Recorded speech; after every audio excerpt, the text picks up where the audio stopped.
नमस्कार, न्यूज़ 24 देख रहे हैं आप और आपके साथ मैं हूं सऊद मोहम्मद खालिद। जी हां, सुरक्षा में चूक, सियासत या कोई बड़ी साजिश। दरअसल प्रधानमंत्री नरेंद्र मोदी का रूट लीक कैसे हुआ?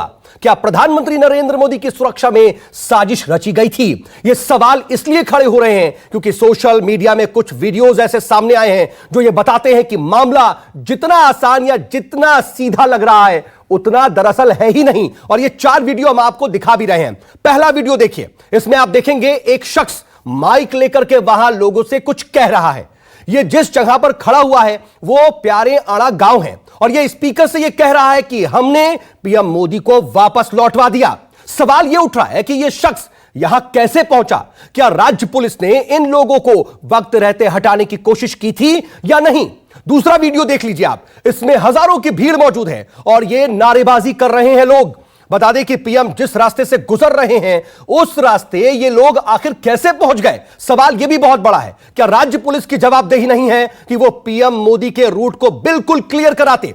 आरोप यह लगाया जा रहा है कि पंजाब पुलिस की तरफ से बड़ी गलती की गई और फिर आंदोलनकारियों को पंजाब पुलिस की तरफ से ही मोदी के रूट को लेकर के जानकारी मिली होगी, ऐसा सिर्फ दावा किया जा रहा है। अब तीसरे वीडियो को देख लीजिए। यह थोड़ी दूर से बनाया गया वीडियो है, इसमें बस दिखाई दे रही है और कुछ लोग भी दिखाई दे रहे हैं, लेकिन पीएम मोदी की कार कुछ ही दूरी पर है इन लोगों के। बड़ा सवाल यह कि कोई भी शख्स आखिर पीएम के इतने करीब कैसे पहुंच गया? और प्रोटोकॉल के मुताबिक पीएम जिस भी रास्ते से गुजरते हैं उस रास्ते को 15 मिनट पहले क्लियर करा दिया जाता है, मगर यहां पर तो ऐसा कुछ नहीं दिख रहा। यहां पर तो खुद पीएम ही फ्लाईओवर पर 15 से 20 मिनट तक फंसे रहते हैं।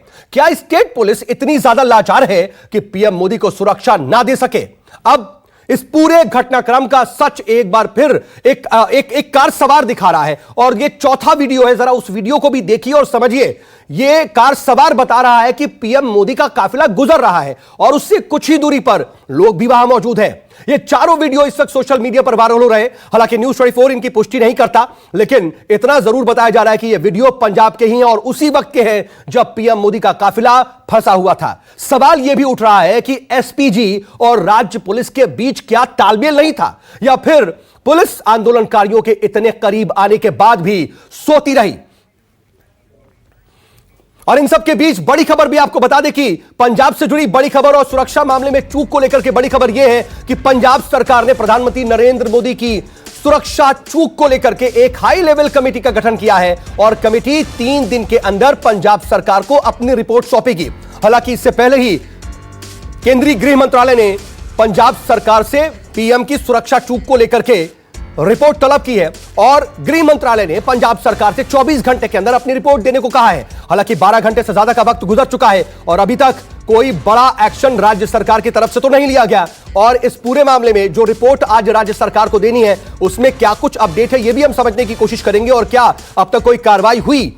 लेकिन 24 घंटे के अंदर राज्य सरकार को केंद्रीय गृह मंत्रालय को अपनी रिपोर्ट सौंपनी है। लेकिन पंजाब सरकार भी देखिए अब एक्शन में है क्योंकि पंजाब सरकार ने एक हाई लेवल कमेटी का गठन किया है। अब आपको हम सुनवाते हैं कि जब पीएम मोदी की सुरक्षा में बड़ी चूक हुई तब वहां एक आंदोलनकारी किस तरह से बाकायदा माइक लेकर के अनाउंसमेंट कर रहा था। और इस वीडियो के सामने आने के बाद पंजाब सरकार और पंजाब पुलिस की नीयत पर भी सवाल खड़े किए जा रहे हैं। इकट्ठे हो रहे हैं मोदी ने ਤੁਹਾਡੇ ਮੂਹਰੇ ਕਿੱਲ ਕੱਢੇ ਸੀ ਮੋਦੀ ਨੇ ਔਰ ਤੁਸੀਂ ਅੱਜ ਉਹਦੇ ਪੈਰਾਂ ਥੱਲੇ ਤੁਸੀਂ ਸੜਕਾਂ ਤੇ ਅੱਗ ਵਿਛਾਤੀ। ਅੱਜ ਤੁਹਾਡੀ ਤਾਕਤ ਨੇ ਮੋਦੀ ਨੂੰ ਰੈਲੀ ਨਹੀਂ ਕਰਨ ਦਿੱਤੀ, ਮੋਦੀ ਨੂੰ ਭਜਾਦਾ ਇੱਥੋਂ। ਉਹਨੇ ਕਿੱਲਾਂ ਦਾ ਜਵਾਬ ਤੁਸੀਂ ਸੜਕਾਂ ਤੇ ਅੱਗ ਵਿਛਾ ਕੇ ਦਿੱਤਾ ਅੱਜ। ਸੋ ਤੁਹਾਡਾ ਸਾਰਿਆਂ ਦਾ ਬਹੁਤ ਬਹੁਤ ਧੰਨਵਾਦ। ਜਿਹੜੇ ਵੀਰ ਦਮ ਰੱਖ ਕੇ ਲੜੇ ਆ ਤੁਹਾਡਾ ਬਹੁਤ ਬਹੁਤ ਧੰਨਵਾਦ। जो वीडियो सामने आ रहे हैं वो अपने आप में और ज्यादा गंभीर सवाल खड़े कर रहे हैं। लेकिन आप जरा यह समझ लीजिए कि प्रधानमंत्री नरेंद्र मोदी की आखिर सुरक्षा कैसे होती है, उसकी जिम्मेदारी किस पर होती है? पीएम नरेंद्र मोदी किसी भी राज्य में जाते हैं तो उसकी सुरक्षा की जिम्मेदारी केंद्रीय एजेंसी और राज्य पुलिस पर होती है। और लोकसभा में दी गई लिखित जानकारी के मुताबिक पीएम की सुरक्षा में एक दिन का खर्चा 1.5 करोड़ से ज्यादा का होता है, जो कि 4 एजेंसियां पीएम मोदी के रूट की जानकारी रखती हैं। वो है एसपीजी, एएसएल, राज्य पुलिस और स्थानीय प्रशासन।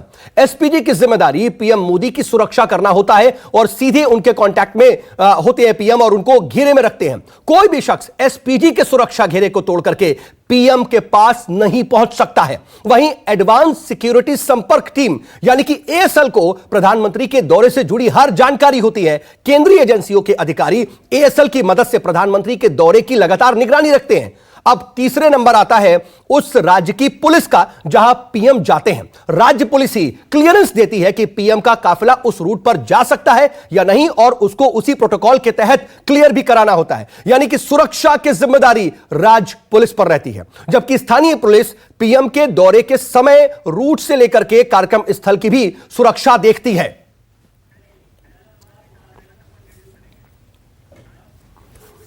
तो प्रधानमंत्री नरेंद्र मोदी की सुरक्षा में क्या बड़ी चूक या फिर कोई बड़ी साजिश? हम लगातार सवाल पूछेंगे, इस पर हम बातचीत करेंगे। मेरे साथ दो खास मेहमान भी जुड़ चुके हैं। मेरे साथ बीजेपी के प्रवक्ता आरपी सिंह साहब मौजूद हैं। सिंह साहब, बहुत स्वागत आपका न्यूज़ 24 पर। इसके अलावा कांग्रेस के प्रवक्ता डॉक्टर अजय उपाध्याय मेरे साथ मौजूद हैं। उपाध्याय साहब, आपका भी बहुत बहुत स्वागत है। और मेरे साथ मेरे दो सहयोगी कुमार गौरव दिल्ली से और विशाल एंग्रीश चंडीगढ़ से जुड़े हैं। लेकिन इस बीच देखिए, एक बड़ी खबर आ रही है। सुप्रीम कोर्ट पहुंचा है प्रधानमंत्री नरेंद्र मोदी की सुरक्षा चूक का मामला और पीएम की सुरक्षा में चूक पर कल सुप्रीम कोर्ट में सुनवाई होगी। वरिष्ठ वकील ने सीजेआई के सामने मामले को रखा है। चीफ जस्टिस ऑफ इंडिया के सामने वरिष्ठ वकील ने यह मामला रखा है। दोषियों पर कार्रवाई की भी बात कही है। अब यह पूरा मामला देखिए अदालत की चौखट पर भी पहुंच गया है। अब प्रभाकर मिश्रा मेरे सहयोगी इस वक्त इस खबर पर मेरे साथ फोन लाइन पर जुड़ रहा है। प्रभाकर, क्या जानकारी जरा बताइए। देखिए, मुख्य न्यायाधीश की कोर्ट के सामने सीनियर एडवोकेट मनिंदर सिंह ने इस मसले को रखा और कहा कि एक बहुत ही सीरियस मसला है और इस मामले में पंजाब सरकार से रिपोर्ट मंगाई जानी चाहिए, इस मामले में जांच होनी चाहिए ताकि भविष्य में इस तरह की कोई घटना न घटे। सीजेआई ने कहा कि अपनी याचिका की कॉपी आप पंजाब सरकार को दीजिए, पंजाब सरकार के वकील को दीजिए और कल हम इस मामले में सुनवाई करेंगे। तो इस मसले को ऐसे देखा जा सकता है कि देश की सबसे बड़ी अदालत में जब ये मामला पहुंचा है तो जितने सवाल हैं उन सवालों पर चर्चा जब कल सुनवाई होगी उन सवालों पर चर्चा होगी कि जिस तरह से विपक्षी पार्टियां ये कह रही हैं कि केवल इसमें सियासत हो रही है, सरकार की तरफ से कहा जा रहा है कि सुरक्षा में बहुत बड़ा चूक है। तो जैसे भी है, जो कुछ भी हुआ है, इसकी सारी चीजें सामने आनी चाहिए और ये जब सुनवाई होगी देश की सबसे बड़ी अदालत में तो उसकी सारी चीजें सामने आएंगी और उसमें जो बातें कही गई हैं कि भविष्य में इस तरह की घटना न हो, इसके लिए जरूरी है कि राज्य सरकार के संबंध में रिपोर्ट मांगी जाए और दोषियों के खिलाफ कार्रवाई की जाए। ठीक है प्रभाकर, आप नजर बना रखिएगा, आगे भी आपसे अपडेट के लिए जुड़ेंगे। फिलहाल के लिए आपका बहुत बहुत शुक्रिया। लेकिन इन सब के बीच जरा कुछ स्थिति को देख लीजिए। महाराष्ट्र के कांग्रेस प्रदेश अध्यक्ष नाना पटोले ने पीएम मोदी की सुरक्षा में चूक पर पीएम का ही इस्तीफा मांग लिया है। वहीं एनसीपी नेता नवाब मलिक ने इस पूरे मामले पर आरोप लगाया है कि बीजेपी राजनीति कर रही है। सुनिए क्या कह रहे हैं महाराष्ट्र में कांग्रेस और एनसीपी के नेता।